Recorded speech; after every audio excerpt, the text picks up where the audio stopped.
గజం కేవలం 13,500 రూపాయలకి హైదరాబాద్ కి చేరువలో మీ సొంతింటి కలను నిజం చేసుకోండి శ్రీ వాసవి ప్రాజెక్ట్స్ తో. వివరాలకు ఈ నెంబర్లకు కాల్ చేయండి. 148 లక్షల కోట్ల రూపాయల ఈక్విటీ ఇన్వెస్ట్మెంట్స్ ద్వారా కూడా వెల్త్ క్రియేషన్ అయిందంట. మరి ఇప్పుడు ఏం చెప్తారు దీనికి మీరు? క్రియేట్ అయింది, ఎవరికి వెళ్ళింది? అది డిసిప్లిన్ ఇన్వెస్టర్స్కి వెళ్ళింది, ట్రేడర్స్కి వెళ్ళలేదు. ఇక్కడ కూడా మ్యూచువల్ ఫండ్స్ ఆ లాస్ లేదు కదా. ఇప్పుడు మీరు చెప్పిన రిటర్న్ అంతా పేషెన్స్గా లాంగ్ టర్మ్ ఉన్న వాళ్ళకే మనీ క్రియేట్ అవుతుంది సార్.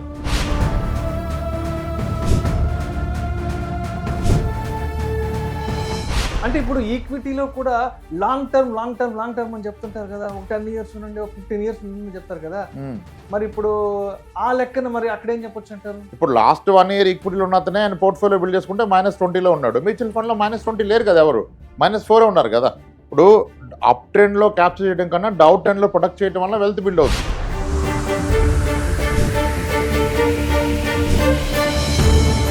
మరి 2026లో కనుక పెద్ద ఆర్థిక సంక్షోభం వచ్చి మార్కెట్లు క్రాష్ అయితే అప్పుడు మ్యూచువల్ ఫండ్స్ ఉంటాయా, గల్లంత అయిపోతాయి? ఈ ప్రెడిక్ట్ చేసే వాళ్ళు చేస్తూనే ఉన్నారు. మార్కెట్ దాని పైన చేస్తూనే పోయింది. ఇప్పుడు ఏమంటారు 2026 is going to be another 2008 అని చెప్తున్నారు. ఇప్పుడు సింపుల్ లాజిక్ ఆలోచించండి మీరు, కాసేపు ఎమోషన్ పక్కన పెట్టండి. ఓకే, ఇప్పుడు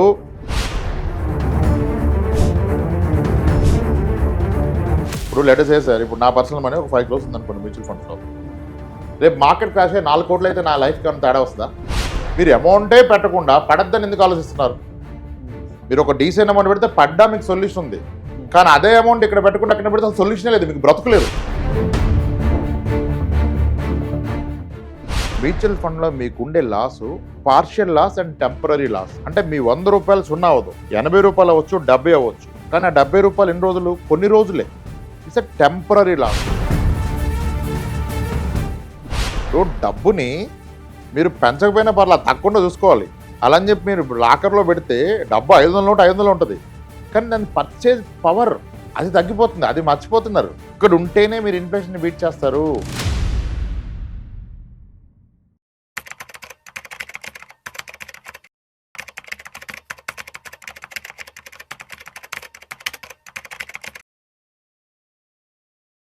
నమస్తే, వెల్కమ్ టు విష్ణు టాక్స్. నేను విష్ణు. ప్రస్తుతం నాతో పాటు సర్టిఫైడ్ ఫైనాన్షియల్ ప్లానర్ అండ్ పైసల ముచ్చట్లు మనీ మంత్రదండం పుస్తక రచయిత ఎం రాంప్రసాద్ గారు ఉన్నారు. సార్తో మాట్లాడదాం. సార్ రాంప్రసాద్ గారు నమస్తే. సార్ నమస్తే అండి, welcome to Vishnu talks. Sir Ramprasad గారు, ఒకసారి మ్యూచువల్ ఫండ్స్ గురించి కాస్త డీటెయిల్డ్గా కొన్ని బిక్టర్ ఫ్యాక్ట్స్ మాట్లాడుకుందాం. ఇప్పుడు ఉన్నటువంటి మార్కెట్ సినారియోని దృష్టిలో ఉంచుకొని. ఫ్యాక్ట్స్ మాట్లాడదాం, బెటర్ ఉందో లేదో తర్వాత చెప్పాలి. ముందు ఫ్యాక్ట్స్ మాట్లాడుకుందాం. ఇప్పుడు లాస్ట్ వీక్ అంతా కూడా markets all time high performance వచ్చాయి. నిఫ్టీ 50 26,000 క్రాస్ అయింది. సరే, అక్కడ దాకా బాగానే ఉంది కదా.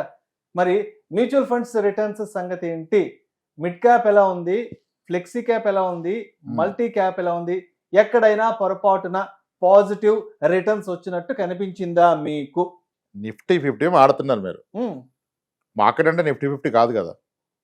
నిఫ్టీ 500 మాడదాం, రియాలిటీ బయటకు వస్తుంది. నిఫ్టీ 500 గురించి ఎందుకంటే but as a common man అందరూ నిఫ్టీ 50 గురించి మాట్లాడుకుంటారు. అందరికి అది అర్థమవుతుంది కాబట్టి అడుగుతున్నాను. కాదు, ఇప్పుడు నిఫ్టీ 50 మాట్లాడితే మీరు మల్టీ క్యాప్లు, ఫ్లెక్సీ క్యాప్, మిడ్ క్యాప్ మాట్లాడితే మళ్ళీ నిఫ్టీ 500కి వెళ్ళిపోయాం కదా. మీకు నిఫ్టీ 500 స్టాక్స్ లో లాస్ట్ 1 year లో 424 stocks are at -6% return. 424 stocks.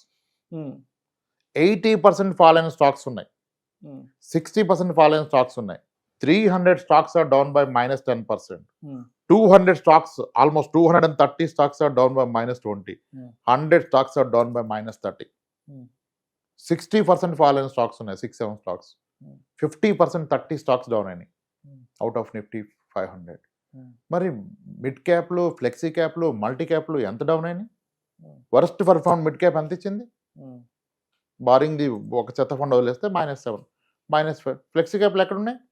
Plus ఉన్నాయి, మైనస్ ఉన్నాయి. -3, +2 మధ్యలో ఉన్నాయి. -4, +4 మధ్యలో ఉన్నాయి. ఇప్పుడు స్టాక్స్లో ఇన్వెస్ట్ చేసిన ఎవరు ఉన్నారు -3లో? ఇప్పుడు ఏళ్ల తరబడి ఎక్స్పీరియన్స్ ఉండి ఇంకేం మాడతాం కదా. అవన్నీ ఉన్నోళ్ళు ఎవరైనా పాజిటివ్ ఉన్నారు ఈరోజు? మ్యూచువల్ ఫండ్లు ఎక్కడ ఉంది మీకు? క్యాపిటల్ ఇస్ స్టిల్ ప్రొటెక్టెడ్, -3 ఉంది. మరి 17%, 14% మల్టీ అసెట్ ఫండ్లు ఇచ్చాయి. ఇప్పుడు మ్యూచువల్ ఫండ్ అంటే మనం క్లియర్గా చెప్పాం కదా. ఏం చెప్పాం మ్యూచువల్ ఫండ్ అంటే? మనం మీ 6 years అండ్ అబోవ్ ఉండగలిగితేనే ఈక్విటీ మ్యూచువల్ ఫండ్. 3-4 years అయితే మల్టీ అసెట్ ఫండ్స్, హైబ్రిడ్ ఫండ్స్లో తీసుకోండి. Multi asset, balanced advantage, aggressive hybrid equity అటువంటి ఫండ్స్ తీసుకొని చెప్పాం కదా. ఇప్పుడు మరి మల్టీ అసెట్లు ఇప్పటికీ ఉన్నాయి. There are many funds 10%, 12%, 14%, 15%, 17% last 1 year return. Market ఏమీ లేదు, ఇవి ఇచ్చే కదా సార్. ఓకే. మీరు నిఫ్టీ 500తో కంపేర్ చేయండి, లేదంటే ఎనీ స్టాక్ మార్కెట్ ఇన్వెస్టర్తో కంపేర్ చేయండి. ఎవరు డబ్బులు తెచ్చారు చెప్పండి. మీకు ఏం డౌన్ ఉన్నది? నేను ఎన్నిసార్లు చెప్పాను, మ్యూచువల్ ఫండ్లో పెడితే your capital is going to be down by -30 చెప్పాను. ఇప్పుడు ఎందుకంటే -30 అవలా, బర్ మెనీ స్టాక్స్ 100 స్టాక్స్ పోయినాయి -30 అవుట్ ఆఫ్ ది నిఫ్టీ 500లో. సరే, మీరు ఇప్పుడు ఇన్ని చెప్తున్నారు కదా. నిన్ననే ఒక ఆర్టికల్ వచ్చింది, మోతీలాల్ ఓస్వాల్ వాళ్ళు ఒక ఆర్టికల్ ఇచ్చారు. లాస్ట్ 5 years లో ఇండియన్ ఈక్విటీ మార్కెట్స్ ద్వారా ఎంత వెల్త్ క్రియేషన్ అయింది అన్న దాని గురించి చెప్తే, ఓకే, 148 లక్షల కోట్ల రూపాయల ఈక్విటీ ఇన్వెస్ట్మెంట్స్ ద్వారా కూడా వెల్త్ క్రియేషన్ అయిందంట. మరి ఇప్పుడు ఏం చెప్తారు దీనికి మీరు? క్రియేట్ అయింది, ఎవరికి వెళ్ళింది? అది డిసిప్లిన్ ఇన్వెస్టర్స్కి వెళ్ళింది, ట్రేడర్స్కి వెళ్ళలేదు. మ్యూచువల్ ఫండ్స్ క్యాప్చర్ చేస్తే ఎట్ ది ఎండ్ ఆ డేటా లేదు. అట్ ది ఎండ్ ఇదంతా ఇప్పుడు ఇంత వాలటైల్ మార్కెట్లో 15 months or 18 monthsలో నిఫ్టీ 500లో 420 stocks are down by -6, 300 stocks are down by -10, 200 are by -20, 100 are by -30. ఇక్కడ కూడా మ్యూచువల్ ఫండ్స్లో లాస్ లేదు కదా. ఇప్పుడు మీరు చెప్పిన రిటర్న్ అంతా పేషెన్స్గా లాంగ్ టర్మ్ ఉన్న వాళ్ళకే మనీ క్రియేట్ అవుతుంది సార్. అది మ్యూచువల్ ఫండ్స్ కానివ్వండి, ఈక్విటీ మార్కెట్స్ కానివ్వండి. ఈక్విటీ ఈజ్ నాట్ అంత ఈజీ టాస్క్ కాదు, అది చెప్పుకున్నంత ఈజీ టాస్క్ కాదు కదా. అంటే ఇప్పుడు ఈక్విటీలో కూడా లాంగ్ టర్మ్ అని చెప్తుంటారు కదా. ఒక 10 years నుండి, ఒక 15 years నుండి చెప్తారు కదా. మరి ఇప్పుడు ఆ లెక్కన మరి అక్కడేం చెప్పొచ్చు అంటారు? ఇప్పుడు లాస్ట్ 1 year ఈక్విటీలో ఉన్నతనే ఆయన పోర్ట్ఫోలియో బిల్డ్ చేసుకుంటే -20లో ఉన్నాడు. మ్యూచువల్ ఫండ్లో -20 లేరు కదా, ఎవరు -4 ఉన్నారు కదా. ఇప్పుడు అప్ ట్రెండ్లో క్యాప్చర్ చేయడం కన్నా డౌన్ ట్రెండ్లో ప్రొటెక్ట్ చేయడం వల్ల వెల్త్ బిల్డ్ అవుద్ది. అది ఒక ఇండివిజువల్కి అవ్వదు, ఒక ఫండ్ హౌస్కి అవుతుంది, ఒక ఫండ్ మీద అవుతుంది. ఎందుకంటే దేర్ ఆర్ రెగ్యులేటరీ ఉన్నాడు, డిసిప్లిన్ ఉండాలి. You can put just like నువ్వు అనుకున్నట్టుగా మనీ పెట్టలేవు బీయింగ్ ఎ ఫండ్ మేనేజర్. ఈ సెక్టర్లో ఇంత అలొకేషన్ అంటే అంత అలొకేషన్, ఒక సింగిల్ స్టాక్ అలొకేషన్ ఇంతే. You can't go beyond that. అక్కడ ఆయన కూడా హ్యూమనే, ఫ్రీ హ్యాండ్ ఇస్తే ఇలాగ అయిపోద్ది. ఆ డిసిప్లిన్ ఉండటం వలన దే ఏబుల్ టు మేక్ ఆ రిటర్న్స్, మీ క్యాపిటల్ ప్రొటెక్ట్ చేస్తున్నారు. మీకు స్టాక్ ఇండియన్ ఎనీ ఈక్విటీలో రిటర్న్ రావాలంటే టైమింగ్ ది మార్కెట్ రిటర్న్ ఇవ్వదు. The time spend in the market is going to give return. కానీ ఏమవుతుంది, మార్కెట్ పడుతున్నప్పుడు you start timing the market, moving from here to their. ఈ stock పడిపోయింది, ఈ stock ఇప్పుడు అంతా ఫోమోలో కొన్న స్టాక్స్ అన్ని ఇప్పుడు అలా కొన్న స్టాక్స్లో 80% పడ్డ స్టాక్స్ కూడా ఉన్నాయి. అంటే ఇదేదో అయిపోద్ది, ఈ కంపెనీలు ఇంకా మీరు కొనాలని చెప్పారు, అలా పోయినాయి. సో మ్యూచువల్ ఫండ్లో మీ బయాస్ ఉండదు కదా. సరే, ఇప్పుడు నెక్స్ట్ 2026కి సంబంధించి రీసెంట్గా రిచ్ డాడ్ పూర్ డాడ్ పుస్తక ఆథర్ ఉన్నాడు కదా, రాబర్ట్ కియోస్కి కదా. ఆయన ఈ మధ్య సోషల్ మీడియాలో చాలా ఆర్టికల్స్ రిలీజ్ చేస్తా ఉన్నారు. 2026లో మార్కెట్లు క్రాష్ కాబోతున్నాయి, మీ ఇన్వెస్ట్మెంట్స్ అంతా కూడా అతలాకుతలం కాబోతున్నాయి అంటూ చెప్తున్నాడు. All kinds of investment, all asset classes.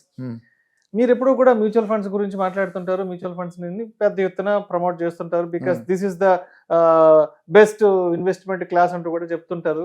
So ఇప్పుడు మరి ఆయన చెప్పినట్టు మరి 2026లో కనుక పెద్ద ఆర్థిక సంక్షోభం వచ్చి మార్కెట్లు క్రాష్ అయితే అప్పుడు మ్యూచువల్ ఫండ్స్ ఉంటాయా, గల్లంత అయిపోతాయా? ఇదే రాబర్ట్ కియోసాకి 10 years ఇదే మాట చెప్తున్నాడు. 2022 క్రాష్ అని అందరూ ప్రెడిక్ట్ చేశారు, ఏమైంది? ఇప్పుడు మీరు నేను వీడియో స్టార్ట్ చేసి 5 years అయి ఉండొచ్చు, ఆల్మోస్ట్ 5 years అయిపోయింది. 5 yearsలో ఇటువంటి టాపిక్ మనం ఒక 3 సార్లు కొట్టాం. యుద్ధం మొదలని ఒకసారి కొట్టాం. 2 years బ్యాక్ ఎప్పుడో పడితే మీరు ఇట్లాగే అడిగారు, మళ్ళీ మ్యూచువల్ ఫండ్స్ గల్లంతా పడే అని అడిగారు. అప్పుడు కూడా మనం డిస్కస్ చేశాం కదా. ఈ ప్రెడిక్ట్ చేసే వాళ్ళు చేస్తూనే ఉన్నారు, మార్కెట్ దాని పైన చేస్తూనే పోయింది. ఇప్పుడు ఏమంటారు, 2026 is going to be another 2008 అని చెప్తున్నారు. ఎవడు మార్కెట్ని ప్రెడిక్ట్ చేయలేం. సరే, మార్కెటే పడ్డది అనుకోండి, let us assume 2026 is going to be crash అవడానికి కారణాలు ఏంటి, ఏముంటది రీజను? గ్లోబల్ గా పెద్ద పెద్ద వార్స్, లేదంటే ట్రంప్ వైపు నుంచి రోజుకొక అనౌన్స్మెంట్లని, అంతే కదా. అప్పుడు ఇది పడ్డది అనుకోండి, మార్కెట్ ఒక 40% క్రాష్ అయింది కదా. మ్యూచువల్ ఫండ్ ఎంత క్రాష్ అయింది? 20 క్రాష్ అయింది, 25 క్రాష్ అయింది. అంటే మీరు 1 crore పెడితే మీ డబ్బులు 75 lakhs అవుద్ది. మరి ఇదే టైంలో అదర్ అసెట్స్ ఏమవుతాయి? రియల్ ఎస్టేట్ ఎంత క్రాష్ అయింది అప్పుడు? అదే అంత రీజన్ వస్తే రియల్ ఎస్టేట్ బయ్యర్ ఉండడు, మరి అక్కడ 1 crore రూపాయలు సున్నా అయిపోతుంది కదా. ఇక్కడ అట్లీస్ట్ మీరు 1 crore రూపాయలు 75 లక్షలు 80 లక్షలు ఉంది కదా. ఇప్పుడు సింపుల్ లాజిక్ ఆలోచించండి, మీరు కాసేపు ఎమోషన్ పక్కన పెట్టండి. ఓకే, ఇప్పుడు మ్యూచువల్ ఫండ్లో 1 crore పెట్టా, ఒక వ్యక్తి 1 crore పెట్టాడు, ఇంకో వ్యక్తి 1 crore పెట్టి అపార్ట్మెంట్ ఫ్లాట్ ఎక్స్ట్రా కొనుక్కున్నాడు, ఉన్నది కాకుండా రెండోది కొన్నాడు, లేదా ఒక ప్లాట్ కొన్నాడు, ఒక ఇండిపెండెంట్ హౌస్ కొన్నాడు. ఈయనేమో రాంప్రసాద్ మాటలు విని 1 crore మ్యూచువల్ ఫండ్లో పెట్టాడు. రేపు రేషన్ వచ్చింది something like 2008. Actually what has happen in 2008 I will tell you. 2008లో మనకి ప్రగతి నగర్, కుకట్పల్లి, నిజాంపేటలో డబుల్ బెడ్రూమ్ ఫ్లాట్ 13 లక్షలకు వచ్చేది. 12, 13, 14 లక్షల్లో మంచి ఫ్లాట్లు వచ్చాయి. 17-18 years బ్యాక్. బ్యాంకర్స్ కూడా 90% ఫండింగ్ ఇవ్వడం స్టార్ట్ చేశారు. 90% లోన్ అంటే ₹1,00,000, ₹1,50,000 చేతిలో ఉంటే ఇల్లు కొనేశారు. లీడ్ బ్యాంకర్ ఐసిఐసిఐ, వాళ్ళు ఎక్కువ ఇచ్చేవాళ్ళు బ్యానర్లు కట్టి. వెంచి స్టార్ట్ గానే బ్యాన్ ఉండేది అక్కడ ఐసిఐసిఐ బ్యాంక్ది, హోమ్ లోన్ ఇస్తామని. అందరు తీసుకున్నారు. తీసుకున్నాక మీరు అన్న రేషన్ వచ్చేసింది. వస్తే ఏమైందంటే 14 లక్షల ఫ్లాట్ కాస్త 10 లక్షలు 11 లక్షలు అయిపోయింది. అప్పుడు ఈ ఇల్లు కొన్నతను చూసుకుంటే ఇతను లోన్ అవుట్ స్టాండింగ్ 12 లక్షలు ఉంది, కానీ ప్రాపర్టీ వాల్యూ 13 లక్షలు 11 లక్షలు ఉంది. అప్పుడు ఆయన ఏం చేస్తాడు? లోన్ ఎగ్గొట్టేశాడు. ఓకే, ఎందుకంటే నా ప్రాపర్టీ వాల్యూ లేదు, నేను అప్పు ఎక్కువ ఉంది, ఎందుకు కడతానని వదిలేసాడు. సో ప్రాపర్టీ వాల్యూ కూడా అప్పే ఎక్కువ ఉంది, అంత కరెక్షన్ వచ్చింది. అప్పుడు వీళ్ళు కట్టడం మానేశారు. పెద్ద గోల్ అయిపోయింది. అప్పుడు ఐసిఐసిఐ బ్యాంక్ క్లోజ్ అయిద్దని చెప్పారు. ఖైరతాబాద్ లో ఉండేది ICICI main ATM, RG mansion అయింది, అయింది. అక్కడ ఏటీఎం దగ్గర ఒక 2 కిలోమీటర్ల క్యూ. ఆ రోజు నా సాలరీ 6,600. నేను కూడా వెళ్ళి క్యూ, నా డబ్బులు ఎక్కడ ఐసిఐసిఐ తీసుకొని మోసం చేస్తుందని చెప్పేసి మొత్తం డబ్బులు లాగేసాం. సో ఇప్పుడు రెసిషన్ వస్తే అక్కడ ఏమైంది రియల్ ఎస్టేట్ పరిస్థితి? బిల్డర్ పారిపోయాడు, లోన్ తీసుకున్నాడు పారిపోయాడు, బ్యాంకర్ బుక్ అయిపోయాడు. ఇప్పుడు మళ్ళీ వస్తే అదే జరుగుతుంది కదా. అంటే నీ రియల్ ఎస్టేట్ ఎక్కడికి వెళ్ళిపోద్ది? There is no buyer for you. But at least mutual fund నీకు బయర్ ఉంటాడు. సరే, నా ప్రాపర్టీ పడిపోయినా ఓకే, నాకు సెకండ్ ప్రాపర్టీ ఉంది, ₹1 కోటి కాస్త 60 లక్షలు అయింది, రేషన్లో నా జాబ్ పోయింది. ఇప్పుడు నాకు తినడానికి డబ్బులు కావాలి కదా. రేషన్ వస్తే ఫుడ్ అయితే ఖర్చు ఆగదు కదా. ఇప్పుడు నా ప్రాపర్టీ మీద లోన్ తీసుకోవాలంటే నాకు పే స్లిప్ లేకపోతే లోన్ ఎవడెవడు? మ్యూచువల్ ఫండ్ మీద లోన్ వస్తుంది. నా దగ్గర 9.99% నేను మ్యూచువల్ ఫండ్ కనిష్ట లోన్ ఇస్తా. 9.99% without pay slip, without CIBIL score. ఇక్కడ ఒకటి పడ్డా మీరు దాన్ని ఎన్కరేజ్ చేసుకోవాల్సిన అవసరం లేదు. దానికి ఎగ్నెస్ట్గా లోన్ తీసుకోవచ్చు without income proof, without CIBIL proof. అది అవ్వదు కదా. అయినా మీరు ఇప్పుడు ఇన్ని మాటలు నేను చెప్పినా ఎవరైనా అతని ఆస్తి ఒక 3 కోట్లు ఉంటే మ్యూచువల్ ఫండ్లో ₹1 కోటి పెడతారా? పెట్టడు. నీకున్నదంతా ఆల్రెడీ అక్కడ ఉంది కదా. దాంట్లో ఒక 10-20% పెట్టిన ఇన్ని ప్రశ్నలు ఎందుకు? ఇంత కంటెంట్, ఈ డేటా అవైలబిలిటీయే హెడ్ఏక్ చేస్తుంది. మొన్న కూడా క్లయింట్ సార్ పడద్దని నేను మొత్తం తీసేస్తాను సార్ అన్నాడు. ఆయన 1,80 లక్షలు తీసాడు ఆయన మ్యూచువల్ ఫండ్ నుంచి. ఎక్సలెంట్ సార్, మీరు చాలా గ్రేట్ అని చెప్పి ఇంకేం చెప్తాం మనం. ఆయన ఎక్కడ పెట్టాడు? తీసుకెళ్ళి బ్యాంక్లో పెట్టుకున్నాడు. ఎంత వస్తుంది? ఇప్పుడు డబ్బుని మీరు పెంచకపోయినా పర్లేదు, తక్కువ చూసుకోవాలి. అలా అని చెప్పి మీరు లాకర్లో పెడితే డబ్బు 500 నోట్ 500 ఉంటుంది, కానీ దాని పర్చేజ్ పవర్ అది తగ్గిపోతుంది. అది మర్చిపోతున్నారు. ఇక్కడ ఉంటేనే మీరు ఇన్ఫ్లేషన్ బీట్ చేస్తారు కదా. ఇప్పుడు భయపడి వెళ్ళిపోయారు. ఒక ఆయన మొన్న మాటల్లో చెప్పారు, నాకు అర్థమైపోయింది, నాకు తెలుసు సార్ అంటే, అదే సార్ తీసాను సార్, మళ్ళీ మనం మార్కెట్ బాగున్నప్పుడు పెడదాం సార్ అంటే, మార్కెట్ ఎప్పుడు బాగుంటుంది నాకు తెలుసు సార్ అని చెప్పారు. ఎవరికి తెలుసు? అదే మార్కెట్ బాగుంటుందని, గోల్డ్ సిల్వర్ ర్యాలీ ఉంటుంది, ఈక్విటీ ఉంటుందంటే నాకు ఉన్నాయన్నీ ఊడ్చేసి దాంట్లో పెట్టుకున్నాను కదా లాస్ట్ 2 years కదా. ఈ చెప్పేవాళ్ళు చెప్తానే ఉంటారు, అందరూ చెప్తారు. 2022లో ఫండ్ మేనేజర్లు కూడా చెప్పారు, చాలా కాషియస్గా ఉండండి, కేర్ఫుల్గా హ్యాండిల్ చేయండి క్లయింట్స్ని, 1 year టఫ్ ఉంటుంది అన్నారు. ఎక్కడుంది?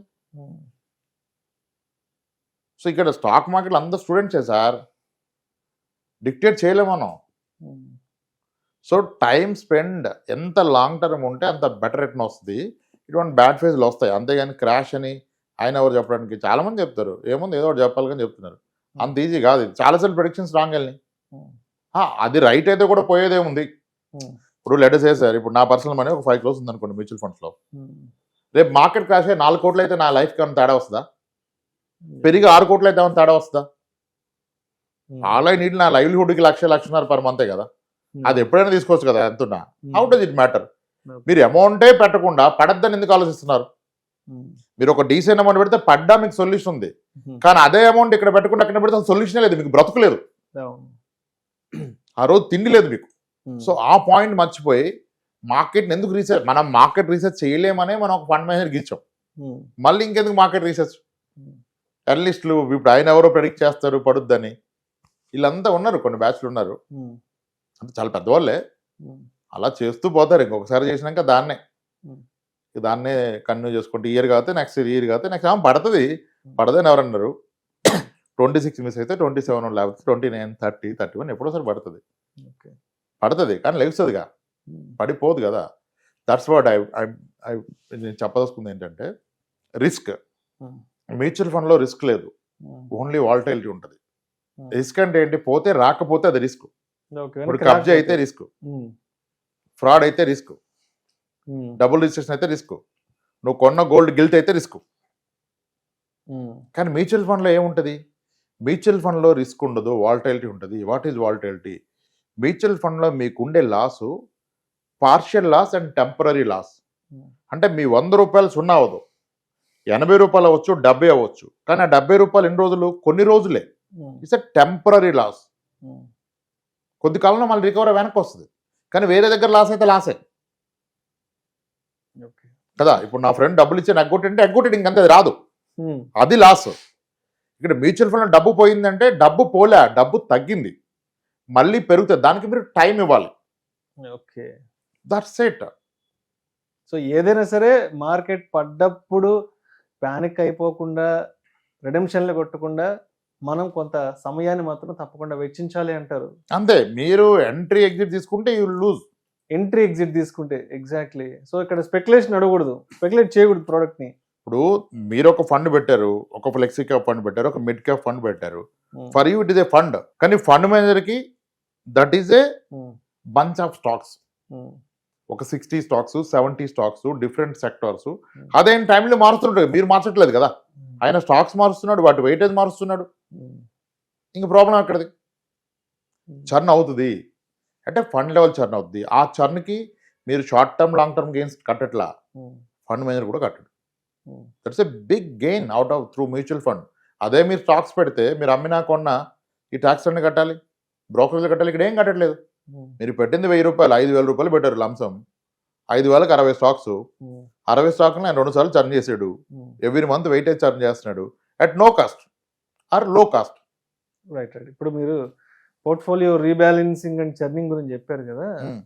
సో ఇప్పుడు మార్కెట్ బాగా వాలటాలిటీలో ఉన్నప్పుడు, లేదంటే ఒక బ్యారిష్ మార్కెట్లో ఉన్నప్పుడు మన ఫండ్స్కి సంబంధించి రీబ్యాలెన్స్, చర్నింగ్ అనేది మన వైపు నుంచి, అంటే ఇండివిజువల్గా నేను ఒక త్రూ అడ్వైజర్ ద్వారా కాకుండానో నేను అది చేసుకోవడానికి నాకు పాసిబిలిటీ ఉంటుందా? చాలా మందికి ఉన్న డౌట్ ఇది. ఎందుకంటే సరే అడ్వైజర్ దగ్గరికి వెళ్తే ఆయన ఏదో చేసి చెప్తాడు, బట్ ఇదే మార్కెట్ ప్యానిక్లో ఉన్నప్పుడు నేను పోర్ట్ఫోలియో చర్నింగ్, రీబ్యాలెన్సింగ్ చేసుకోగలను.